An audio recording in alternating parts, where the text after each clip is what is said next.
Hey everybody, welcome back to another video. So today I want to talk about Tom Clark's biography on Jack Kerouac, titled Jack Kerouac Biography. This biography was published in 1984, so it's a little dated, but I would say it still holds up very well. Not that much new information about Jack Kerouac has come out since it was published, so it's still very much a must-read. In a lot of my study of Jack Kerouac and Beat Generation, I see his biography referenced quite a bit, so I would say it's definitely a must-read. If you're reading about Jack Kerouac, studying the Beat Generation, it definitely is a very good biography. I will say it's a very straightforward biography. It just kind of sticks with the facts, gives a basic overview of his life. It's not overly critical, but there are things that he chooses to focus on a little more, things he chooses to focus on not so much. And with that, it definitely presents a very specific image about Jack Kerouac, and it did allow me to get a lot of new insights I didn't know before reading this book, so I definitely took a lot away from this. And I'm going to talk about all the major takeaways that I got from this book. So as expected, this biography starts by talking about his childhood around the town of Lowell, Massachusetts. But the main thing, I think, the main image it presents is that his family was constantly on the move, constantly moving in and around the Lowell area, moving from house to house, depending on what job his father was working at the time. But they definitely moved around quite a bit. I mean, Lowell, Massachusetts was definitely where he grew up. That's the core town that he associates with his childhood. But in the town of Lowell, he moved around quite a bit. And his family was French-Canadian. His parents were French-Canadian. Jack Kerouac was born in the United States, but he very much associated his nationality as being French-Canadian. He grew up in the French neighborhood of Lowell. So he spoke French, didn't fully speak English until much, much later in his childhood.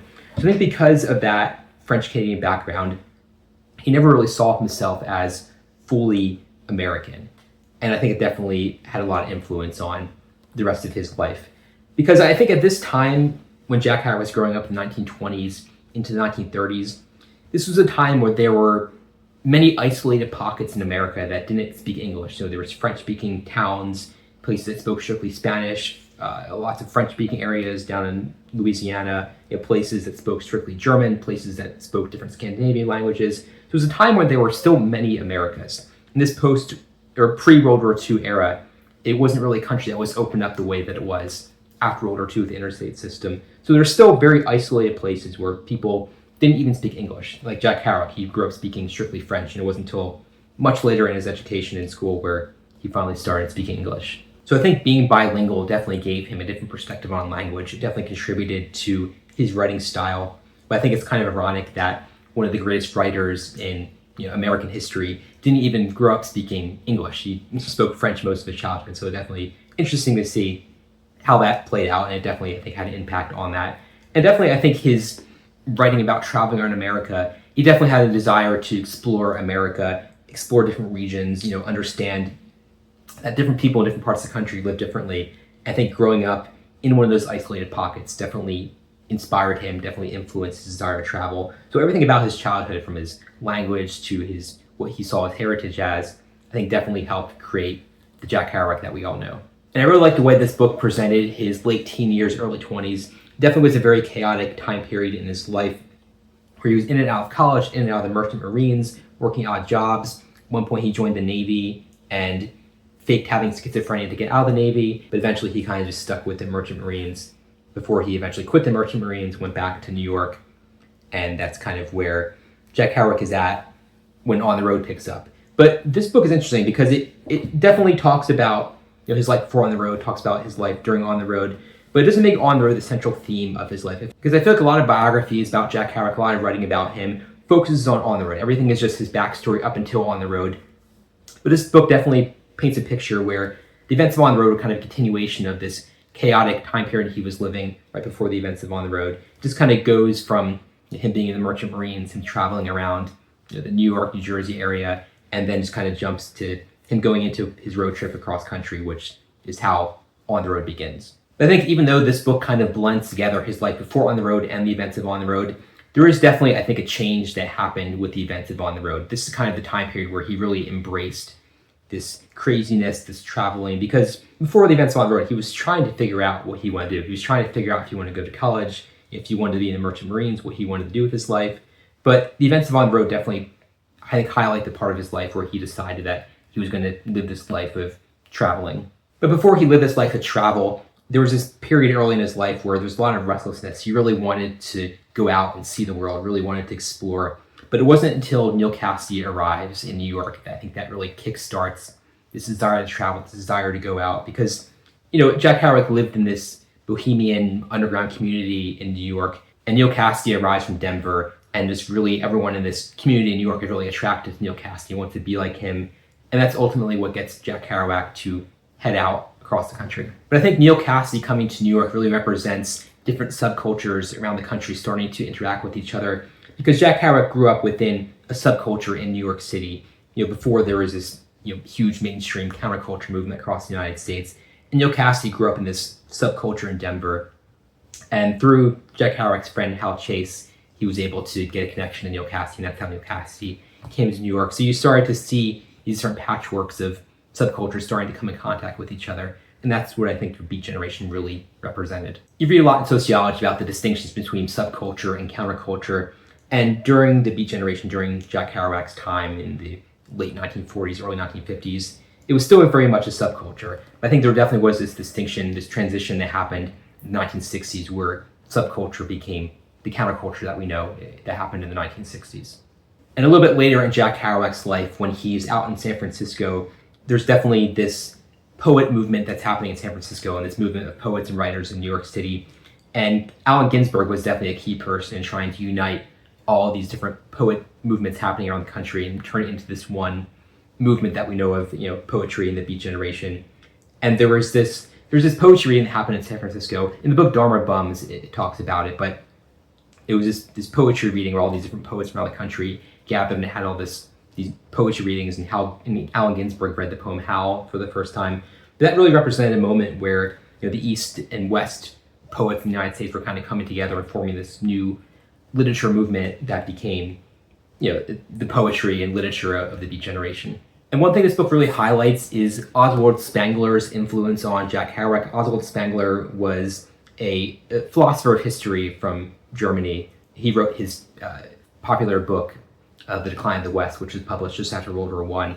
And in The Decline of the West, it talks about how Western civilization is in this state of decline, in this winter period of civilization, where there is decline in art and culture. And I think this 1950s atmosphere of everyone wanting to fit in, everyone wanting to be the same, I think to the Beats represents this decline that Oswald Spengler speaks of. And Jack Kerouac really sees himself as living within this decline. I think this is what the Beat movement really represents. They represent this kind of outside voice within this time period of cultural decay, and they're really trying to find their own voice in this country where everyone's trying to be like everyone else. But this book follows Jack Kerouac's travels from the events of On the Road onward. It definitely got a little boring in some places because it's a story that I know very well, a story that I've read many, many times about all of his travels. Kind of got a little repetitive, but this book definitely just focuses on the facts. But I would say for someone who's not familiar with Jack Kerouac, it definitely, I think, ties together all of these books that he wrote into one narrative. So it's, I think, definitely a good to read if you don't know a lot about Jack Kerouac, but for someone who knows a great deal about him, I think there's definitely just a very boring section in the middle where it just kind of goes through his travels, talk about the places he went, things that I'm already very familiar with. But what I think this book does very well, that's very different than other things read about him, it definitely paints a picture of him during this time period where he was really trying to get published, really trying to find his voice as a writer. And it definitely shows Jack Kerouac as a very jealous, bitter person who hates criticism. He blamed Allen Ginsberg a lot for his failure to get The Town and the City, get On the Road published, because Allen Ginsberg kind of acted as his writing agent during this time period, and he blamed him for a lot of the failures of his books to get published. But there was this time period where he was really, I think, just frustrated with the inability to get published, where he just started pumping out novels. He just tried to find his voice, tried to hone in on his writing skill. He just wrote, probably a dozen or so novels during this time period between, events that took place On the Road and him finally getting On the Road published in 1957. He just was just pumping out novels and writing and trying to find his voice as a novelist in America. But I also think it's a little ironic that when he finally does get published, he spent a decade trying to become this great writer that he wanted to become. He doesn't really enjoy being a published author. He kind of regrets that, I feel like, in a way, becoming this published author, becoming this cultural icon overnight.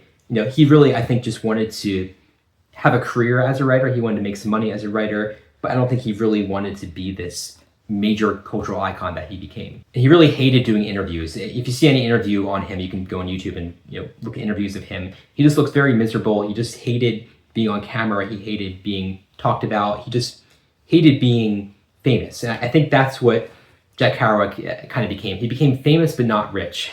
Because, On the Road was a very successful novel. He definitely made a little bit of money on it when it first came out, but he never really followed up with Two on the Road with another major groundbreaking novel. I mean, since then, since his death, a lot of his novels have become much more popular. I mean, he wrote a lot of great novels since then, but he never had another major, earth-shattering novel that just changed America the way On the Road did.